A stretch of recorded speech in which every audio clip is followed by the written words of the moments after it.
Progress Report 13, June 10. We're on a stratojet about to take off for Chicago. I owe this progress report to Bert, who had the bright idea that I could dictate this on a transistor tape recorder and have a public stenographer in Chicago type it up. Nemur likes the idea. In fact, he wants me to use the recorder up to the last minute. He feels it will add to the report if they play the most recent tape at the end of the session. So here I am, sitting off by myself in our private section of a jet on the way to Chicago, trying to get used to thinking aloud and to the sound of my own voice. I suppose the typist can get rid of all the ums, ers and ahs and make it all seem natural on paper. I can't help the paralysis that comes over me when I think hundreds of people are going to listen to the words I'm saying now. My mind is a blank. At this point, my feelings are more important than anything else. The idea of going up in the air terrifies me. As far as I can tell, in the days before the operation, I never really understood what planes were. I never connected the movies and TV close-ups of planes with the things that I saw zooming overhead. Now that we're about to take off, I can think only of what might happen if we crash. A cold feeling and the thought that I don't want to die brings to mind those discussions about God. I have thought about death often in recent weeks, but not really about God. My mother took me to church occasionally, but I don't recall ever connecting that up with the thought of God. She mentioned him quite often, and I had to pray to him at night, but I never thought much about it.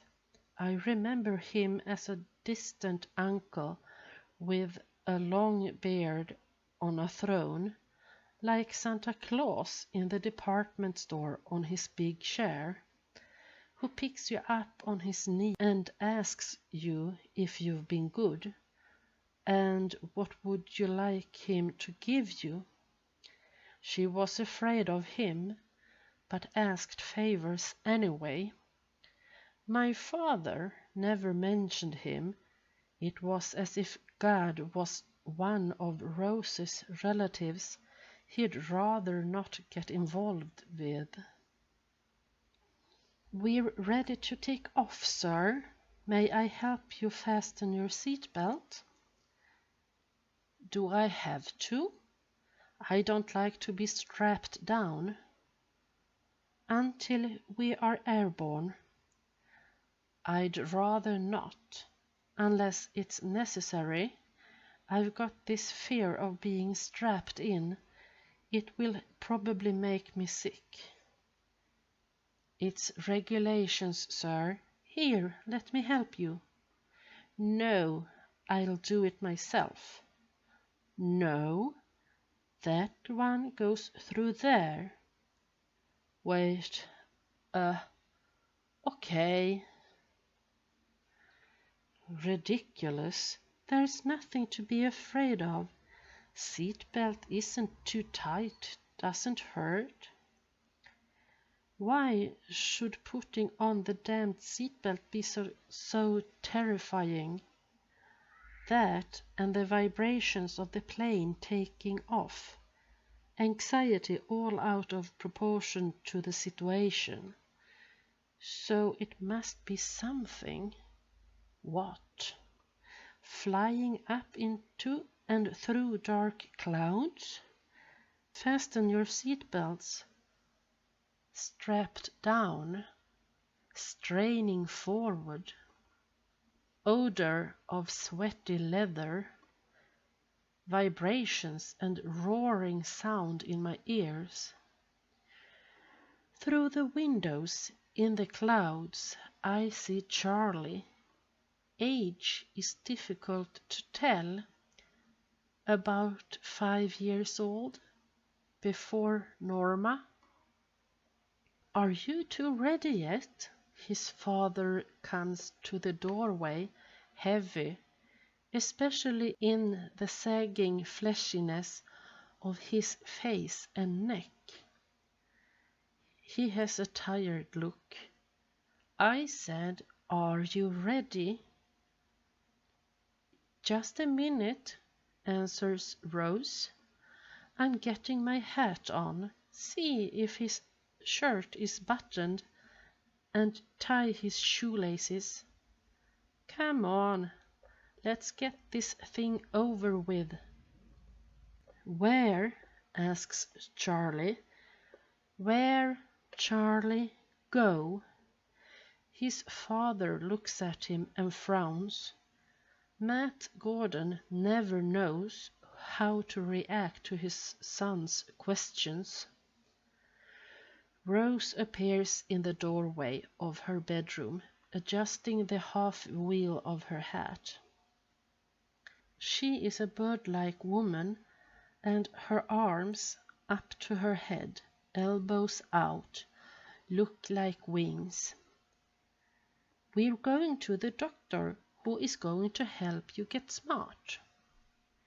The veil makes it look as if she were peering down at him through a wire screen.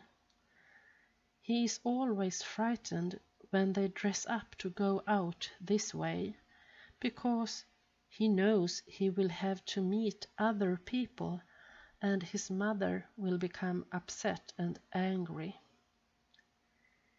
He wants to run, but there is no place for him to go. "Why do you have to tell him that?" said Matt. "Because it's the truth. Dr. Guarino can help him." Matt paces the floor like a man who has given up hope, but will make one last attempt to reason. "How do you know? What do you know about this man? If there was anything that could be done, the doctors would have told us long ago." "Don't say that," she screeches. "Don't tell me there's nothing they can do." She grabs Charlie and presses his head against her bosom. "He's going to be normal, whatever we have to do, whatever it costs. It's not something money can buy. It's Charlie I'm talking about, your son, your only child." She rocks him from side to side, near hysteria now. "I won't listen to that talk. They don't know, so they say nothing can be done. Dr. Guarino explained it all to me. They won't sponsor his invention, he says, because it will prove they are wrong, like it was with those other scientists, Pasteur and Jennings and the rest of them. He told me all about your fine medical doctors afraid of progress." Talking back to Matt this way, she becomes relaxed and sure of herself again. When she lets go of Charlie, he goes to the corner and stands against the wall, frightened and shivering. "Look," she says, "you got him upset again." "Me?" You always start these things in front of him. Oh, Christ, come on. Let's get this damned thing over with. All the way to Dr. Guarino's office, they avoid speaking to each other. Silence on the bus, and silence walking 3 blocks from the bus to the downtown office building. After about 15 minutes, Dr. Guarino comes out to the waiting room to greet them. He is fat and balding, and he looks as if he would pop through his white lab jacket. Charlie is fascinated by the thick white eyebrows and white mustache that twitch from time to time. Sometimes the mustache twitches first, followed by the raising of both eyebrows, but sometimes the brows go up first and the mustache twitch follows. The large white room into which Guarino ushers them smells recently painted, and it is almost bare. 2 desks on one side of the room, and on the other a huge machine with rows of dials and 4 long arms, like dentists' drills. Nearby is a black leather examination table with thick webbed restraining straps. Well, well, well, says Guarino, raising his eyebrows. So this is Charlie. He grips the boy's shoulders firmly. We're going to be friends. Can you really do anything for him, Dr. Guarino? Says Matt. Have you ever treated this kind of thing before? We don't have much money. The eyebrows come down like shutters as Guarino frowns. Mr. Gordon, have I said anything yet about what I could do? Don't I have to examine him first? Maybe something can be done, maybe not. First, there will have to be physical and mental tests to determine the causes of the pathology. There will be enough time later to talk of prognosis. Actually, I'm very busy these days. I only agreed to look into this case because I'm doing a special study of this type of neural retardation. Of course, if you have qualms, then perhaps. His voice trails off sadly, and he turns away, but Rose Gordon jabs at Matt with her elbow. My husband doesn't mean that at all, Dr. Guarino. He talks too much. She glares at Matt again to warn him to apologize. Matt sighs. If there is any way you can help Charlie, we'll do anything you ask. Things are slow these days. I sell barber shop supplies, but whatever I have, I'll be glad to. Just one thing I must insist on, says Guarino, pursing his lips as if making a decision. Once we start, the treatment must continue all the way. In cases of this type, the result often comes suddenly after long months without any sign of improvement. Not that I am promising you success, mind you. Nothing is guaranteed, but you must give the treatment a chance. Otherwise, you're better off not starting at all.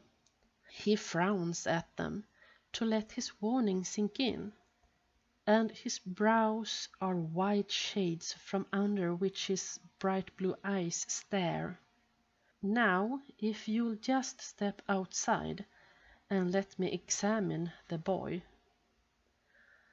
Matt hesitates to leave Charlie alone with him, but Guarino nods. "This is the best way," he says, ushering them both outside to the waiting room. The results are always more significant if the patient and I are alone when the psychosubstantiation tests are performed. External distractions have a deleterious effect on the ramified scores. Rose smiles at her husband triumphantly, and Matt follows her meekly outside. Alone with Charlie, Dr. Guarini pats him on the head. He has a kindly smile. "Okay, kid, on the table." When Charlie doesn't respond, he lifts him gently onto the leather-padded table and straps him down securely with heavy webbed straps. The table smells of deeply ingrained sweat and leather. "Ma!" "She's outside. Don't worry, Charlie. This won't hurt a bit." "Won't Ma?" Charlie is confused at being restrained this way. He has no sense of what is being done to him, but there have been other doctors who were not so gentle after his parents left the room. Guarino tries to calm him. "Take it easy, kid. Nothing to be scared of. You see this big machine here? Know what I'm going to do with it?" Charlie cringes, and then he recalls his mother's words. "Make me smart." That's right. At least you know what you're here for. Now just close your eyes and relax while I turn on these switches. It will make a loud noise, like an airplane, but it won't hurt you. And we'll see if we can make you a little bit smarter than you are now. Guarino snaps on the switch that sets the huge machine humming, red and blue lights blinking on and off. Charlie is terrified. He cringes and shivers, straining against the straps that hold him fast to the table. He starts to scream, but Guarino quickly pushes a wad of cloth into his mouth. Now, Charlie. None of that. You be a good little boy. I told you it won't hurt."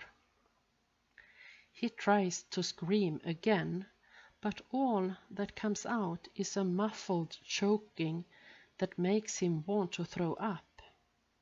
He feels the wetness and the stickiness around his legs, and the odor tells him that his mother will punish him with the spanking and the corner for making in his pants. He could not control it. Whenever he feels trapped and panic sets in, he loses control and dirties himself. Choking, sick, nausea, and everything goes black. There is no way of knowing how much time passes, but when Charlie opens his eyes, the cloth is out of his mouth and the straps have been removed. Dr. Guarino pretends he does not smell the odor. "Now that didn't hurt you a bit, didn't it?" No." "Well, then what are you trembling like that for? All I did was use that machine to make you smarter. How does it feel to be smarter now than you were before?" Forgetting his terror, Charlie stares wide-eyed at the machine. "Did I get smart?" "Of course you did. Stand back over there. How does it feel? Feels wet. I made. Yes, well, you won't do that next time, will ya? You won't be scared anymore, now that you know it doesn't hurt. Now I want you to tell your mom how smart you feel. And she will bring you here twice a week for shortwave and cephalo reconditioning, and you'll get smarter and smarter and smarter. Charlie smiles. I can walk backwards. You can? Let's see, says Guarino, closing his folder in mock excitement. Let me see. Slowly and with great effort, Charlie takes several steps backwards, stumbling against the examination table as he goes. Guarino smiles and nods. Now that's what I call something. Oh, you wait. You're going to be the smartest boy on your block before we're through with you. Charlie flushes with pleasure at this praise and attention. It is not often that people smile at him and tell him he has done something well. Even the terror of the machine and of being strapped down on the table begins to fade. On the whole block? The thought fills him as if he cannot take enough air into his lungs, no matter how he tries. Even smarter than Jaime? Guarini smiles again and nods. Even smarter than Jaime.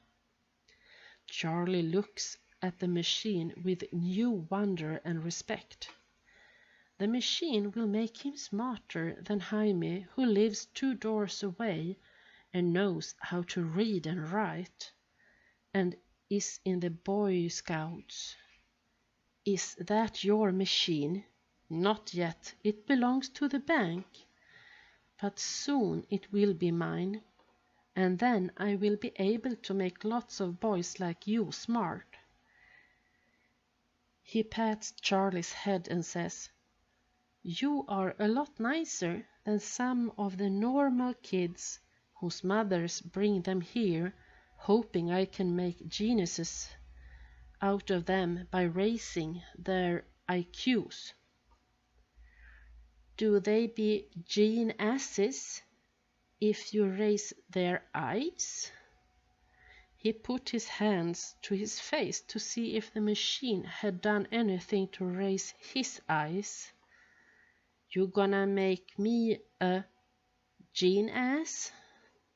Guarino's laugh is friendly as he squeezes Charlie's shoulder. No, Charlie, nothing for you to worry about. Only nasty little donkeys become gene asses. You'll stay just the way you are, a nice kid. And then, thinking better of it, he adds, Of course, a little smarter than you are now. He unlocks the door and leads Charlie out to his parents. Here he is, folks, none the worse for the experience. A good boy. I think we are going to be good friends, Charlie? Charlie nods. He wants Dr. Guarino to like him, but he is terrified when he sees the expression on his mother's face. Charlie, what did you do? Just an accident, Mrs. Gordon. He was frightened the first time. But don't blame him or punish him. I wouldn't want him to connect punishment with coming here.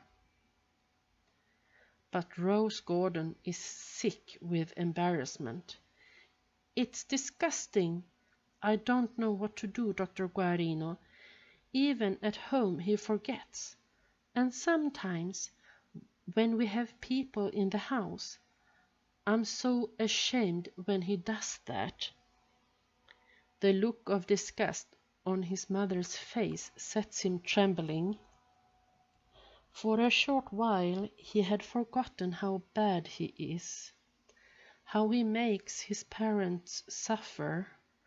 He doesn't know how, but it frightens him when she says he makes her suffer, and when he cries and screams at him, he turns his face to the wall and moans softly to himself.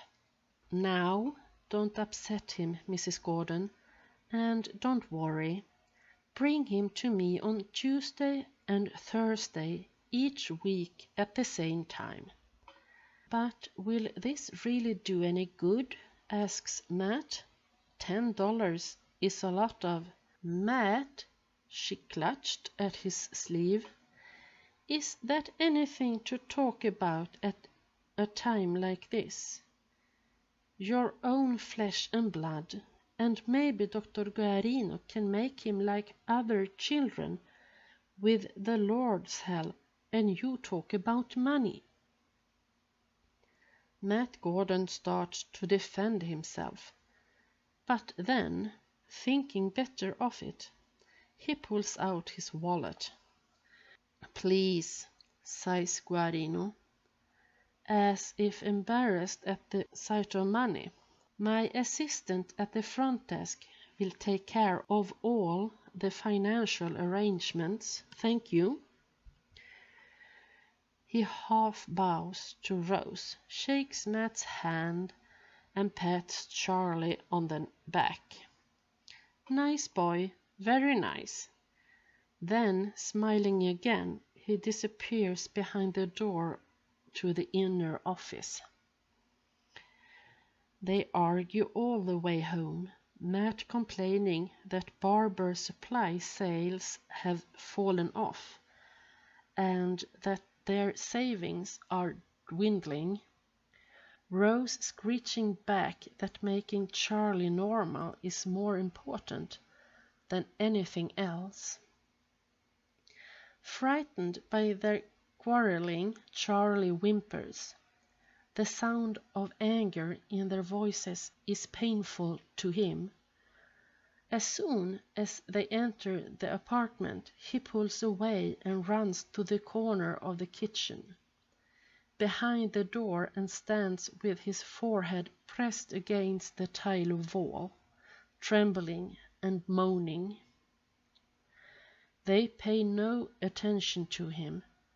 They have forgotten that he has to be cleaned and changed. "I am not hysterical. I'm just sick of you complaining every time I try to do something for your son. You don't care. You just don't care." "That's not true, but I realize there's nothing we can do. When you have got a child like him, it's a cross, and you bear it and love it. Well, I can bear him, but I can't stand your foolish ways. You have spent almost all our savings on quacks and phonies, money I could have used to set me up in a nice business of my own. Yes, don't look at me that way. For all the money you've thrown down the sewer to do something that can't be done, I could have had a barber shop of my own instead of eating my heart out selling for 10 hours a day. My own place with people working for me." "Stop shouting. Look at him, he's frightened." "The hell with you. Now I know who's the dope around here. Me, for putting up with you." He storms out, slamming the door behind him. "Sorry to interrupt you, sir, but we're going to be landing in a few minutes. You'll have to fasten your seatbelt again. Oh, you have it on, sir. You've had it on all the way from New York. Close to 2 hours. I forgot all about it. I'll just leave it on until we land. It doesn't seem to bother me anymore. Now I can see where I got the unusual motivation for becoming smart that so amazed everyone at first. It was something Rose Gordon lived with day and night. Her fear, her guilt, her shame that Charlie was a moron, her dream that something could be done, the urgent question always, whose fault was it, hers or Matt's?